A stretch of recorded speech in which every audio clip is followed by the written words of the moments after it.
BSc second year. I'm Dr. Jyotsna Sharma from SARS Government College, Sawai Madhopur. आज हम taxonomy जो आपका पेपर सेकंड पेपर है आपके सिलेबस में, उसके बारे में बात करेंगे. टेक्सोनॉमी जो है प्लांट क्लासिफिकेशन नोमेनक्लेचर इससे रिलेटेड है. सबसे पहले ये टर्म जो दिया गया था वो उसकी जो पहचान हुई थी इसकी, वो AP डिकेंडॉल ने इसको यूज़ किया था 1813 में. और अगर इसका मीनिंग हम देखें तो इसका मतलब है टेक्सिस मतलब अरेंजमेंट और नोमोस मतलब रूल्स. ये दोनों लैटिन शब्द हैं, टेक्सिस और नोमोस, उसके कॉम्बिनेशन से ये बना है. इसका मतलब है कि जो भी प्लांट्स हैं या वैसे अगर दूसरे ग्रुप्स में भी आप देखें तो जो भी टेक्सॉन्स होते हैं उनको किन्हीं रूल्स के आधार पर अरेंज करना, उनको एक व्यवस्थित क्रम में बैठाना, उनको रखना, वो टेक्सोनॉमी के अंतर्गत आता है.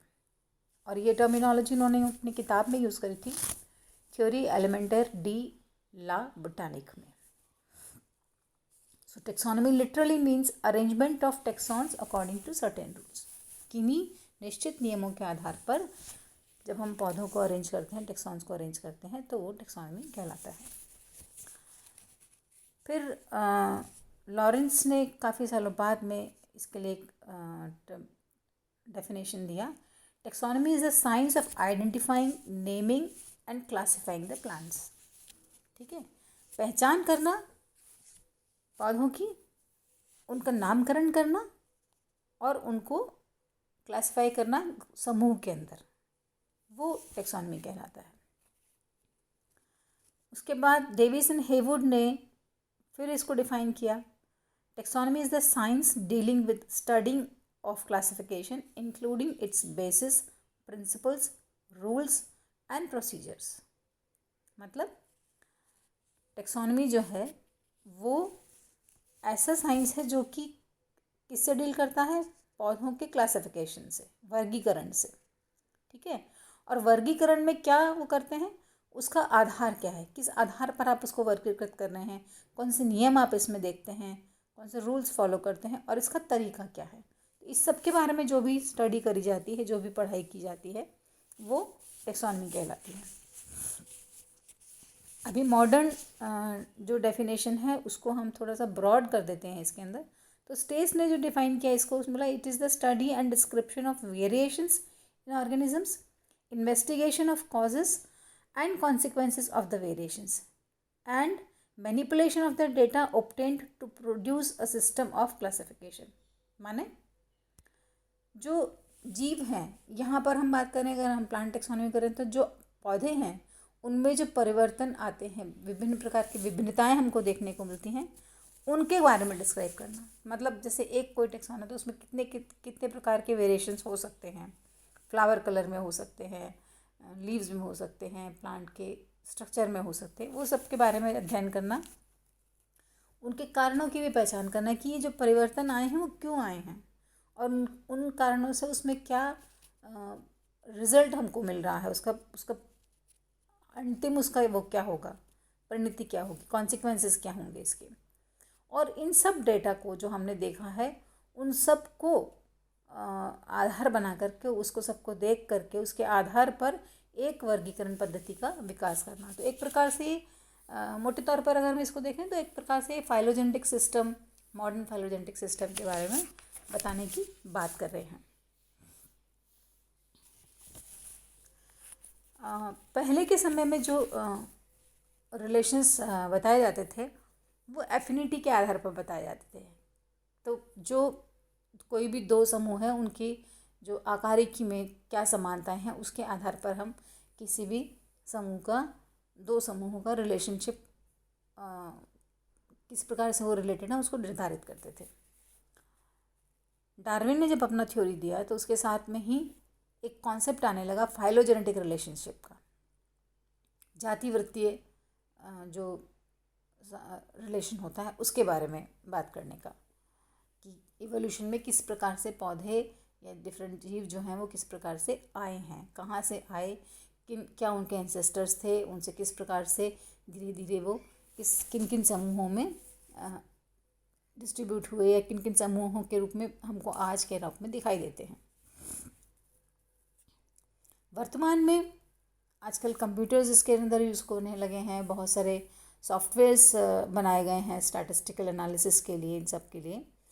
तो उसके आधार पर जो रिलेशनशिप है वो फाइनेटिक रिलेशनशिप के रूप में डिस्क्राइब की जाती है, जिसमें जितने भी कैरेक्टर्स हम समझ सकते हैं पौधे के या टेक्सॉन के, उनको हम कंसिडर करते हैं और उनको कंसिडर करते हुए फिर सभी को बराबर वेटेज दिया जाता है। उसके आधार पर उसको उन दोनों सब उसमें समानता देखी जाती है। सो अगर आप मोटे मोटे तौर पर देखेंगे तो टेक्सोनमी जो है एक तरह का सिंथेटिक ब्रांच है। सिंथेटिक क्यों है? क्योंकि यहाँ पर हमको जितने भी प्लांट के कैरेक्टर्स होते हैं उन सब का डेटा हमको चाहिए होता है। तो उसमें आप उसकी आकारिकी भी देखते हैं, उसके सेक्शन कटिंग करेंगे तो उसकी शारीरिक भी देखेंगे कि स्टेम में कौन कौन से सेल्स हैं, किस प्रकार से व्यवस्थित हैं, उनकी कोशिकाओं की संरचना क्या है। उसका एम्ब्रियोलॉजी का भी अध्ययन करेंगे कि उसमें जो एम्ब्रियो का डेवलपमेंट होता है वो कैसे होता है, एक सिंगल सेल से और एक सेल से उसका मोनोकॉटेडनस है टाइप है या दूसरा टाइप का है, या और उसमें क्या परिवर्तन होते हैं एम्ब्रियोलॉजी में। पोलन ग्रेन्स का स्टडी करते हैं पेलिनोलॉजी में। इकोलॉजी में उसका स्टडी करते हैं कि कौन से पर्यावरण में वो रहते हैं और उससे कैसे एडजस्ट करते हैं। फाइटोकेमिस्ट्री में हम स्टडी करते हैं कि भाई कौन सा जो भी प्लांट्स हैं उनके अंदर कौन कौन से तरह तरह के केमिकल्स पाए जाते हैं, और उनमें से बहुत सारे केमिकल्स जो हैं, फॉर एग्जांपल सेकेंडरी मेटाबोलाइट्स होते हैं। तो वो जो सेकेंडरी मेटाबोलाइट्स है वो उनको स्पेसिफिक पहचान दिलाने में भी मदद करते हैं। फिजियोलॉजी पढ़ते हैं उनका पूरा वर्ल्ड में उनका जोग्राफिकल डिस्ट्रीब्यूशन को हम देखते हैं। इवन इंट्रासेलुलर स्ट्रक्चर पर भी हम उनके जैसे प्लास्टिड्स हैं उनका स्टडी करते हैं, कुछ और स्ट्रक्चर्स होते हैं उनका स्टडी करते हैं। तो ये विभिन्न प्रकार की जितनी भी ब्रांचेस हैं उन सब से हमको डेटा लेना होता है और उन सबको असेंबल करके उनके आधार पर हम पौधों का वर्गीकरण करने में हमको मदद मिलती है। जितने ज़्यादा कैरेक्टर्स होंगे उतने ज़्यादा अच्छे से हम इसको कर पाएंगे। तो टेक्सोनमी जो है एक सिंथेटिक स्टडी है। ठीक है, अब मोटे मोटे तौर पर देखेंगे टेक्सोनमी में कंपोनेंट्स क्या क्या होंगे जब हम पढ़ते हैं। तो पहली बात तो है कि हम आइडेंटिफिकेशन करते हैं। आइडेंटिफिकेशन का मतलब क्या है? हम जो भी कोई पौधा देखते हैं उसको डिस्क्राइब करते हैं पहले, ठीक है, और उसके बाद में उसको पहले जो भी हमारे पास डेटा है डिफरेंट टेक्सॉन का, डिफरेंट पौधों को दिया हुआ है पहले से हमारे पास, अगर तो हम उससे मैच करने की कोशिश करते हैं। यदि वो मैच कर जाता है, जिससे भी मैच करता है, तो वो हम उसको पहचान लेते हैं कि अच्छा ये वाला पौधा है। ठीक है, और इसके लिए हमको मदद मिलती है किससे? हम फ्लोरा देखते हैं, अलग अलग जगह का डिस्क्राइब किया हुआ होता है, मैनुअल्स होते हैं, इनके बारे में हम पढ़ेंगे बाद में। बहुत सारे मोनोग्राफ्स होते हैं इस तरह से। अब आजकल ऐसा भी हो गया है कि कंप्यूटर और सॉफ्टवेयर का इस्तेमाल होता है, तो बड़ा आसान हो गया है। पौधे का आपने फ़ोटो ले लिया, डिफरेंट ब्रांचेस का ले लिया, फ्लावर्स का ले लिया, उसको आपने जो भी सॉफ्टवेयर्स होते हैं कंप्यूटर में डाल के उसमें डाल दिया और आपके पास थोड़ी देर में ही उसका नाम आ जाता है। वो पूरा उससे अपने आप ही मैच कर लेते हैं और आपको उसका नाम पता चल जाता है। तो ये आइडेंटिफिकेशन का प्रोसीजर है। आइडेंटिफिकेशन के साथ में फिर डिस्क्रिप्शन होता है। डिस्क्रिप्शन में हम क्या करते हैं, जितने भी उसके फीचर्स हैं टेक्सॉन के, डिफरेंट कैरेक्टर्स हैं, उनको हम लिखते हैं। ठीक है, लिस्ट आउट करते हैं। अब हम ऐसे अपनी मर्ज़ी से नहीं लिखेंगे। कैसे लिखना होता है? उसके लिए पूरी टर्मिनोलॉजी है हमारे पास में, जो सेमी टेक्निकल लैंग्वेज में उस भाषा में हम लिखते हैं, उन टर्मिनोलॉजी का इस्तेमाल करते हुए लिखते हैं। ठीक है, तो और उसमें एक सेट पैटर्न है, पौधा कैसा दिखता है, पेड़ है या हर्बेशियस है, ठीक है, शाख है या झाड़ी है, इस तरह का है, या बेल है, वो लिखते हैं। फिर रूट कैसा है, तना कैसा है, तने के डिफरेंट टाइप्स होते हैं, वो पत्तियाँ, ये सब पूरा डिस्क्राइब किया जाता है। उसमें फ़ोटोग्राफ्स देते हैं, स्केचेस देते हैं, स्पेसिमेन भी रखते हैं ओरिजिनली, ये सब डिस्क्रिप्शन के अंतर्गत आता है। फिर आता है नामकरण। नामकरण, नॉमेनक्लेचर। सो नॉमेनक्लेचर में this is international code of botanical nomenclature, जो कि बनाया गया है, इसके बारे में हम डिटेल्स में बात करेंगे। उनमें कुछ प्रिंसिपल्स हैं, आधारभूत जो पॉइंट्स होते हैं उनको प्रिंसिपल्स बोलते हैं। फिर कुछ नियम हैं जिनके आधार पर इनको प्लांट का नाम रखा जाता है। यहाँ पर अगर हम पहले स्टेप में जहाँ पर आइडेंटिफाई करना था वहाँ नहीं पहचान पाएँ, इसका मतलब वो नया है, तो तब हमको उसका नामकरण करना होता है। और ICBN के रूल जो हैं वो हर 6 साल में रिवाइज़ किए जाते हैं। उनको एक बार देखा जाता है कि भी कुछ मॉडिफिकेशन चाहिए क्या। फिर फाइलोजेनी और क्लासिफिकेशन आता है। इसमें फाइलोजेनी में हम इवोल्यूशनरी हिस्ट्री किसी भी समूह की स्टडी करते हैं, उनके जो पूर्वज हैं उनको ढूंढने की कोशिश करते हैं, किन पूर्वजों से वो आए होंगे, उनसे उनका रिलेशनशिप क्या है और किस तरह से उन पूर्वजों से आज की डेट के जो प्लांट्स हैं वो बने होंगे, ये अध्ययन किया जाता है। इसमें फाइलोग्राम्स भी बनाए जाते हैं। एक जैसे पेड़ की डालियाँ होती है उस तरह से ब्रांचिंग डायग्राम होता है, जिसमें जितनी ज़्यादा उसकी ब्रांच होगी उतना ही वो एडवांस्ड समूह होगा। ठीक है। इसमें फाइलोजेनेटिक ट्रीज भी बनाए जाते हैं, जिसमें कि वर्टिकल स्केल पर तो टाइम स्केल होता है और दूसरी तरफ हॉरिजॉन्टली उसके डिफरेंट ग्रुप्स को हम देखते हैं। कुछ लोग बबल डायग्राम्स भी बनाते हैं, उससे भी इसका रिप्रेजेंटेशन किया जाता है। तो जितने भी जो प्रगत समूह हैं वो सब पेरिफेरी पर आते हैं और प्रिमिटिव वाले समूह होते हैं वो सेंटर में होते हैं, तो उनसे डाइवर्ज होकर के बाहर की तरफ वो फाइलोजेनेटिक ट्रीज निकलते हैं। फिर आता है क्लासिफिकेशन या वर्गीकरण। वर्गीकरण बहुत तरह के हैं, जैसे जो अब तक हम देखते आए हैं उसमें सबसे सिंपल जो फोरमोस्ट शुरू में बने होंगे वर्गीकरण पद्धति वो थी आर्टिफिशियल या कृत्रिम पद्धति।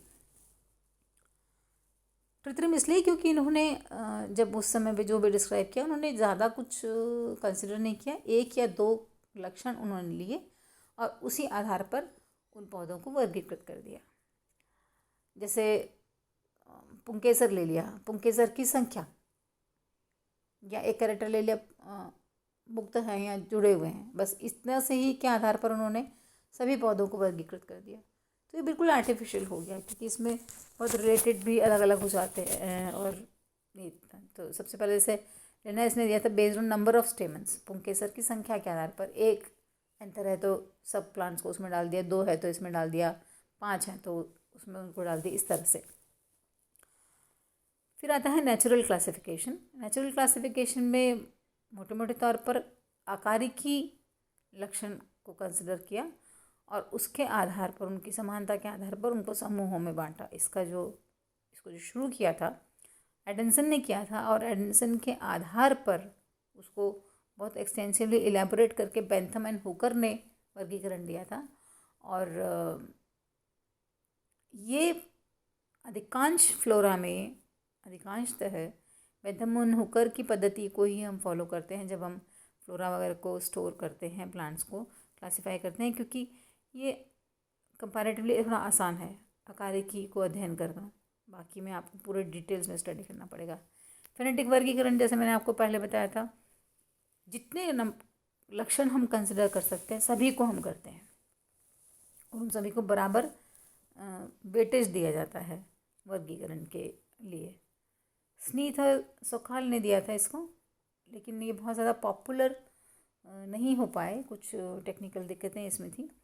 फिर आता है फाइलोजेनेटिक क्लासिफिकेशन। इसमें सभी कैरेक्टर्स कंसिडर करते हैं, पर मुख्य रूप से हम इवोल्यूशनरी पॉइंट ऑफ व्यू से जो कैरेक्टर्स होते हैं उनको ज़्यादा महत्व देते हैं और उसके आधार पर फाइलोजेनेटिक ट्री बनाए जाते हैं, फाइलोग्राम बनाए जाते हैं, बबल डायग्राम्स बनाए जाते हैं। अगर हम देखें तो फाइलोजेनेटिक वर्गीकरण जो है वो बड़ा मुश्किल है बनाना, क्योंकि इसमें हम जो एंसेस्ट होते हैं, फॉसिल्स होते हैं, उनके आधार पर हम काम करते हैं और लिंक्स नहीं मिलते हमको बीच में। आपको एक कोई कुछ स्पेसिमेन मिल गया, फिर कहीं किसी और टाइम का स्पेसिमेन मिल गया, उसके आधार पर आप स्टोरी बनाते हो। तो इवोल्यूशन ट्रूली फाइलोजेनेटिक क्लासिफिकेशन जो है अभी तक हम नहीं कर पाए हैं। तो आते हैं कि आखिर टेक्सोनॉमी का लक्ष्य क्या है, जो भी हम ये सब इतना सब कर रहे हैं। तो मोटे मोटे तौर पर देखें तो कुछ एक लक्ष्य हैं, उसमें से मुख्य तो आइडेंटिफाई करना है पौधों का। जो भी हम कहीं पर भी हम किसी भी जगह पर जाते हैं तो पूरे विश्व में जितने भी पौधे हैं उन सब की पहचान होनी चाहिए, ये एक मुख्य लक्ष्य है। उसमें हम डिफरेंट तरह की कीज़ का इस्तेमाल करते हैं, उसके आधार पर विशिष्ट विशिष्ट लक्षण के आधार पर हम करते हैं। दूसरा है नॉमेनक्लेचर, नामकरण करना, वर्गीकरण करना। चौथा है डॉक्यूमेंटेशन। डॉक्यूमेंटेशन में, लेख निर्देशन में ये है कि जितना भी पूरा विश्व का जितने भी पौधे हैं उन सब का हमारे पास में लेख निर्देश होना चाहिए, उनका चित्र होना चाहिए, उनका स्पेसिमेंस होने चाहिए, उनका कहाँ उनको वर्गीकृत किया, ये सब कुछ होना चाहिए। तो इसमें वर्ल्ड फ्लोरा आता है, लोकल फ्लोरा आते हैं, जो स्टेट है, राज्य है, उनका फ्लोरा आता है, इस तरह से ये सब आता है। मोनोग्राफ्स आते हैं, ठीक है। पांचवा जो है वो है कि इवोल्यूशन को देखना, रिकंस्ट्रक्ट करना इवोल्यूशनरी हिस्ट्री को। जो भी हमको फॉसिल स्पेसिमेंस मिलते हैं, आज के प्लांट्स हैं, समय का वो है, उसके हिसाब से कैसे वो उनका जाति वृत्ति, उनका विकास हुआ है, उसको हमको बनाना या उसको डिज़ाइन करना। छठा है ऐसा वर्गीकरण पद्धति प्रोवाइड करना जो कि इवोल्यूशन को, किसी भी समूह के अंदर उसके इवोल्यूशन को दिखाता हो, ठीक है, उस विकास को उसमें समझा जा सके, ये विकसित करना। उसमें बबल डायग्राम्स, फाइलोग्राम्स, एवोल्यूशनरी ट्रीज, ये सब इसके अंदर बनाने की कोशिश की जाती है। देन अभी जो 7th जो हमारा वो है एम है वो ये कि अब हम क्या करते हैं कि हर जगह कितना लिटरेचर देखेंगे। आप अगर वर्ड का पूरा देखना चाहें, पहचान करना चाहें तो एक जना अगर करने बैठे किसी प्लांट को पूरे वर्ड से कंपेयर करके तो बड़ा मुश्किल हो जाएगा, बहुत समय भी लग जाएगा। तो इसलिए अब जो साइंटिस्ट का स्टडीज़ हैं, जो साइंटिस्ट कर रहे हैं, वो ये कर रहे हैं कि सभी का कंप्यूटराइज्ड डॉक्यूमेंटेशन बना रहे हैं। पहले तो रिटन था, फ्लोरा के रूप में था, फिर उनका फोटोग्राफ्स अपलोड कर दिया, उनका डेवलपमेंट का वीडियोस भी आप अपलोड कर सकते हैं अब तो, और फोटोग्राफ्स करें तो उन सब की इंफॉर्मेशन सारे फील्ड से कलेक्ट करके उनको असेंबल कर लिया गया, उनको एनालाइज किया गया और कंप्यूटर बेस्ड सॉफ्टवेयर प्रोग्राम्स बनाया गया है। ये सब किस लिए किया गया? ताकि पूरा इंटीग्रेटेड एक डेटाबेस हमको मिल जाए कि एक ही जगह से विश्व में कहीं से भी हम किसी का प्लांट का पिक्चर अगर लेकर के उसमें डालते हैं तो आप उसके आधार पर पूरा उसको खंगाल करके और वो आपको बता देगा कि इस प्लांट का ये नाम है, और अगर नहीं है तो इसका मतलब ये कि आप उसको नामकरण कर सकते हैं। तो जो मेन लक्ष्य 8वां जो है इसका 7th के टारगेट जो है वो ये कि इंटीग्रेटेड डेटाबेस को तैयार करना, ताकि आप इजीली आइडेंटिफाई कर सकें। इसमें बहुत सारे ऑर्गेनाइजेशंस हैं, सॉफ्टवेयर कंपनीज़ हैं, हार्डवेयर कंपनीज भी हैं, सब मिक्स करके मिला करके टेक्सॉन्स के लिए उनका डेटाबेस तैयार करती हैं, उनके इमेज का डिस्क्रिप्शन का डेटाबेस तैयार करती हैं। तो ये एक लक्ष्य है। तो ये कुछ एक लक्ष्य है मोटे मोटे तौर पर जो कि ज़रूरी है, जिनके लिए हम लोग सब टेक्सोनमिस्ट हैं वो काम करते हैं। अब इसमें आगे क्या है कि जिस तरह से हम इसको करते हैं टेक्सोनमी को, तो उसमें डिफरेंट ब्रांचेस हैं, जैसे अल्फा टेक्सोनमी है, बीटा टेक्सोनमी है, बीटा टेक्सोनमी वर्गीकरण से रिलेटेड है, ओमेगा टेक्सोनमी है। उसके बारे में हम अगले क्लास में थोड़ा बात करेंगे।